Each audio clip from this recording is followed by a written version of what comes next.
Before I start, I think it's fair that I establish that I didn't know Juice WRLD obviously in person. I'm not going to be able to talk for him as a human being or his life or anything along the lines of that. All I've seen is his artistic image, so I can't really give my opinion on what he actually was like as a human being, and I can only give on his death. I can only really give how I feel. I don't really want to give how I feel, but actually like his death.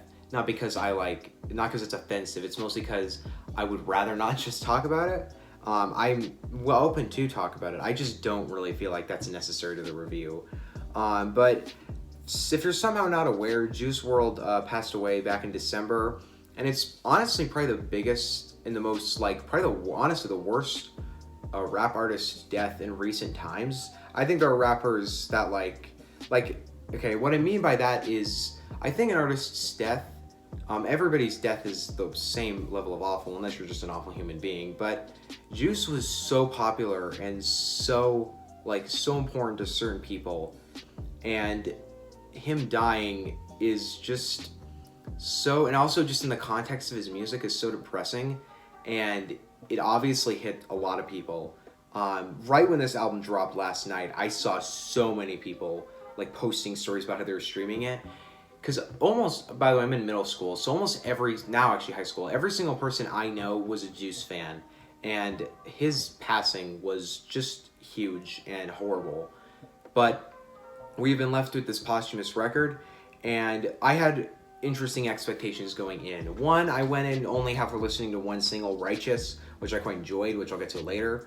I only went in with that one single because none of the other singles were popular enough for me to really have that necessity to listen to them, because I knew they were going to be on a record soon. I know the other singles were Tell Me You Love Me, I think Life's a Mess with Halsey, and what is it again? Oh, Come and Go with Marshmello. Both of those were also singles. I guess what I'm feeling is that I didn't listen to those songs because they weren't highly publicized, and those other two were released a week ago, or one was released yesterday. So I just thought, I'm listening to the album soon, so why do I need to, here's a personification, why do I need to listen to these singles that are going to be on the record?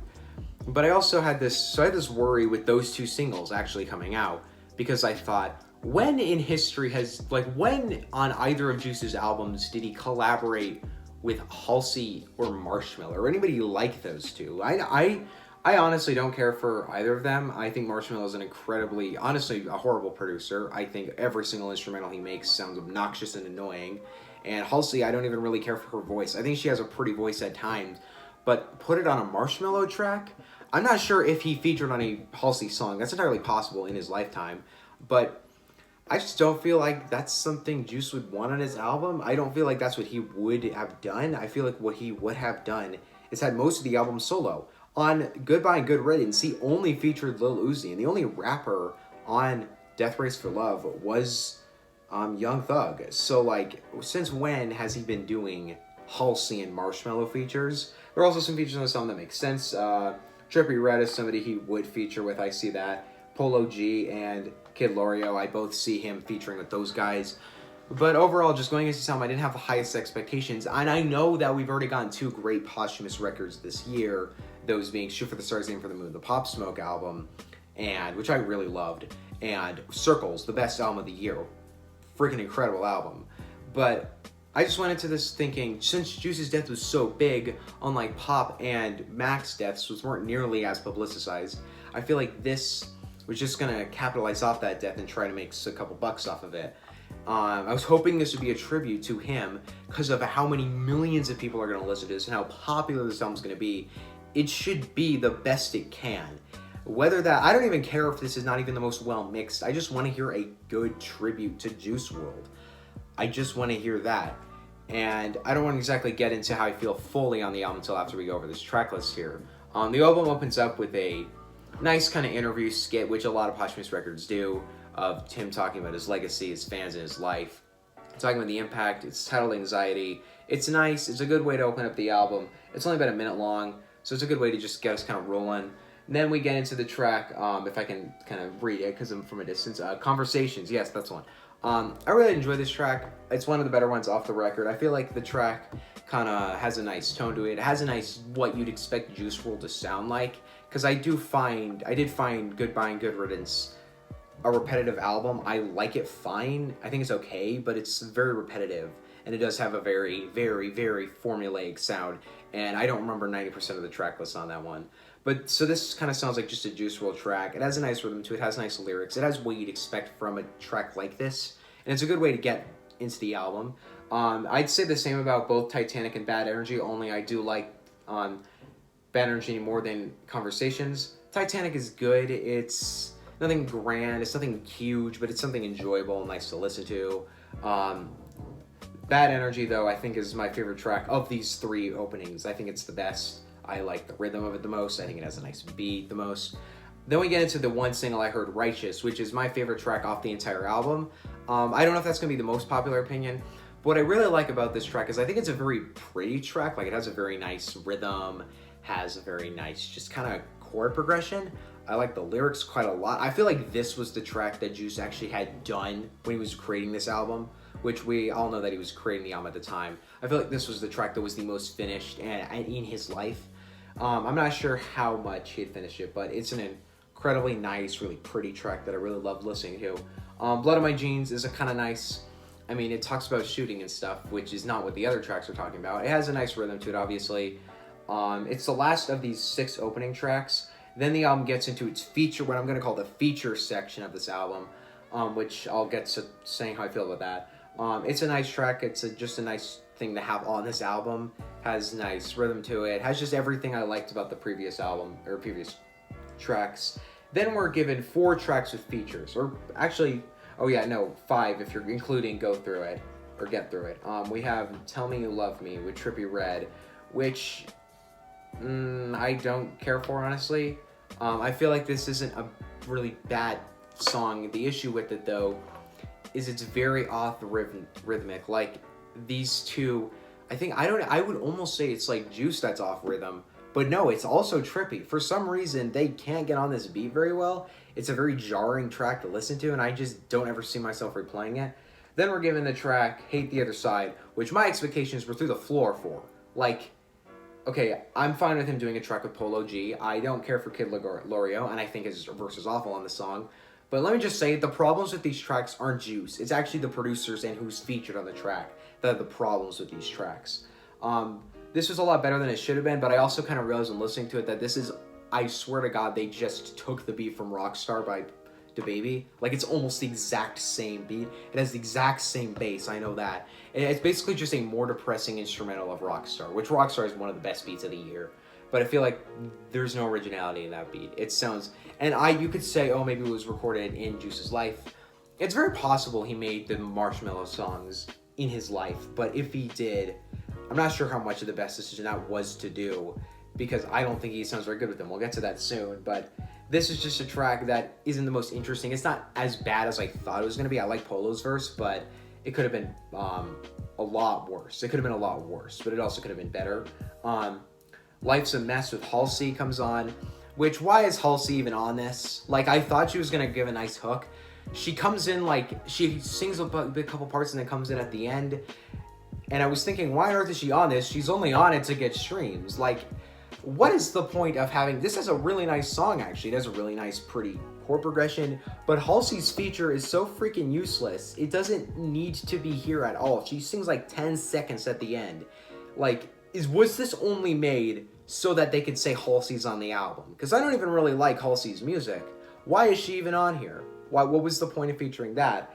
Then it hits the lowest, I think the worst track on this entire album, Come and Go with Marshmello, which was exactly what I hoped it wouldn't be, which is just a Marshmello song, having this incredibly bland electric sound to it, and just it jarring so much. Juice and Marshmello are a combination that never can work, because Marshmello's this dubstep DJ producer, and then Juice WRLD's like this more calmer and just not in the same lane at all with Marshmello. I don't believe for a second that this wasn't on the album simply for this to be a big hit. It doesn't fit sonically with the rest of the songs on this album. It doesn't need to be here at all. I don't care that they wanted this album to be at least an hour, which is not even is, it's 55 minutes. This doesn't need to be on here, and it's only here to get streams, which kind of is exactly what I hope this album wouldn't be, a stream grab. because that's what it looked like it would be, and that's exactly what this song is. It's easily the worst song on the entire record. Then the album gets a lot better. Like from here till the end, the tracks get a lot better. It kind of nosedives as I come and go, but it gets up for a little bit. I like I Want It. It's nothing beautiful, it's nothing amazing, but it is really nice. Has a really nice chord progression. It's one of the better songs on the entire thing.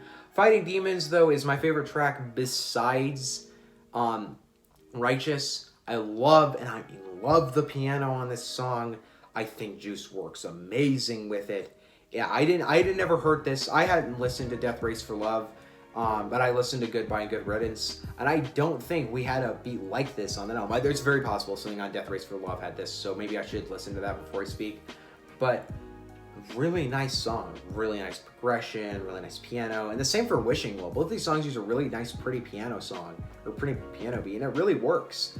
Then we're given Screw Juice, which I don't care for. It's nothing bad. It has still like the same beat and like sound as the other songs, but it's more of a party song that doesn't really sound like a party song. It's enjoyable, but like I don't know how much I care for it being here. It doesn't really need to be here. Up and Away is a nice, enjoyable song from kind of reminiscing for the back of the album. It has that really nice, like more slower guitar. Why can't I say that? That's such an easy word. Guitar progression. Dang it. It's a really nice sounding song. Then we have The Man, the Myth, the Legend, which is in my opinion the best skit / interlude whatnot on here.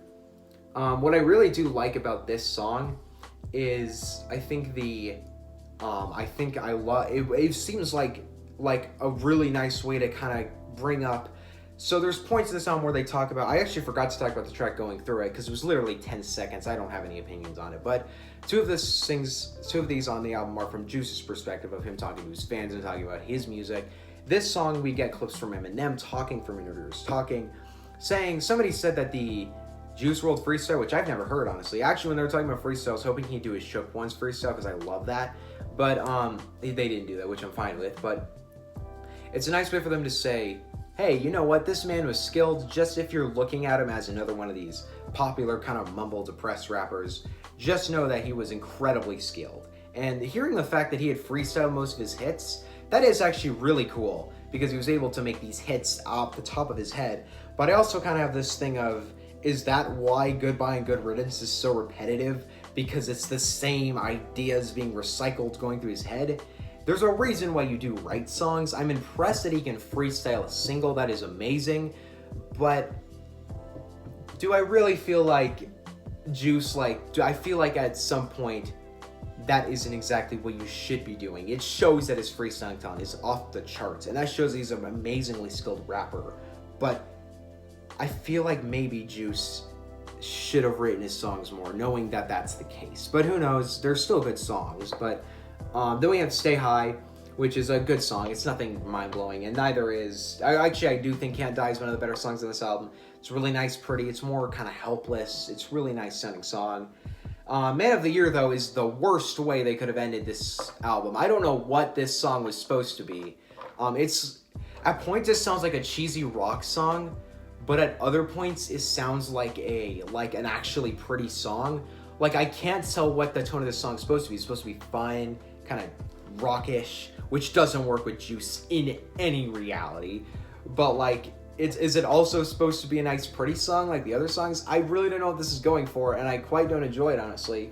Then we're given the final skit, Juice WRLD Speaks from Heaven, which I don't know why this was included. I think you could have ended this album with any of the other skits. I actually almost feel like The Man, the Myth, the Legend would have been a better way to end this album. This is like a clip, I guess, from an IG Live, if I'm saying he made it to heaven. I never was a fan enough of Juice to hear this happening, but I don't know why this was included on the end of the album. It's a nice way to send it off, but I don't know.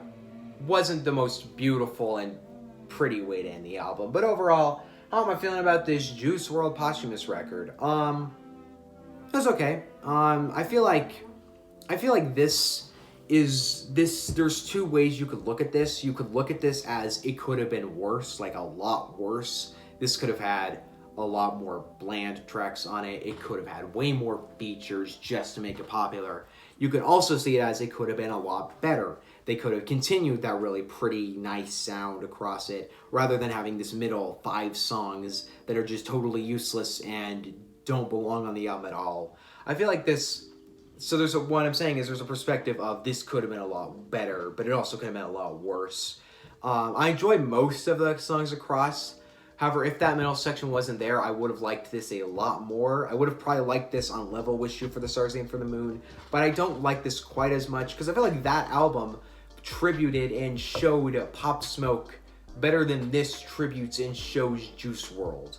Like, I bet you if I listen to Death Race for Love, that's a better kind of tribute to Juice WRLD. Obviously, it would be because it is a actual Juice WRLD album under his creative influence.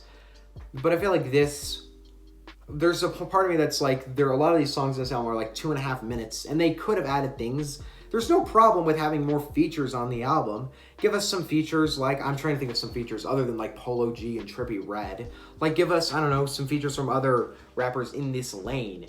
You could have, I don't even know if this would be a horrible idea. An Eminem feature wouldn't have been the worst idea. I mean, yeah, I think he did release a song today, but him and Juice, he clearly had so much respect for Juice. And him doing Godzilla with Juice was huge. And some people saying that he was capitalizing off of Juice's death. He wasn't. Juice WRLD recorded that song before, and Eminem in interviews has clearly stated that he had immense respect for Juice WRLD. But overall, I feel like some of the songs maybe could have had features. That's something I would add to these tracks to stop them from feeling kind of repetitive and kind of the same thing over and over. And those middle tracks could have been removed. There is a lot I love. There's also a lot I don't love. But overall, if I were to put it on if it's good or if it's bad, I'd say it's more good than it is bad. It's not one of the worst posthumous albums ever. It's better than the XXX posthumous album, but it's not better than Shoot for the Stars, Aim for the Moon, or definitely not better than Circles. It's enjoyable. It's fine. I especially expected the fans of Juice WRLD to love this. As somebody who was never a huge fan of Juice WRLD, I didn't expect to love this, and I didn't love it. I do enjoy it, but I don't see myself ever really revisiting much of this album. I'll probably revisit tracks like Fighting Demons and Righteous, but overall, is it enjoyable? Is it across enjoyable? Yes, but it's not the best posthumous album that he could have given us. Or not he, because he didn't even give this to us. The label could have given us. I'm feeling a B for Juice WRLD's posthumous album, Legends Never Die. It's enjoyable. It has nice tracks across. But in the end of the day, it could have been better. There's a perspective it could have been better, but it also could have been worse. How you guys feeling on this new posthumous Juice WRLD album? Do you guys love it? Do you guys hate it? Let me know in the comment section below. Please don't say you hate it. And just saying, any negative things I say about this aren't to Juice WRLD as a human being. I have no disrespect for him. I think he was incredibly talented, and his loss is awful. And it was a huge artistic loss for everybody. And just a loss for everybody in the musical industry. See you guys next time. I don't know what I'll review next. Depends on what comes out next week. I didn't think this would come out this week, but see you guys next time. Bye.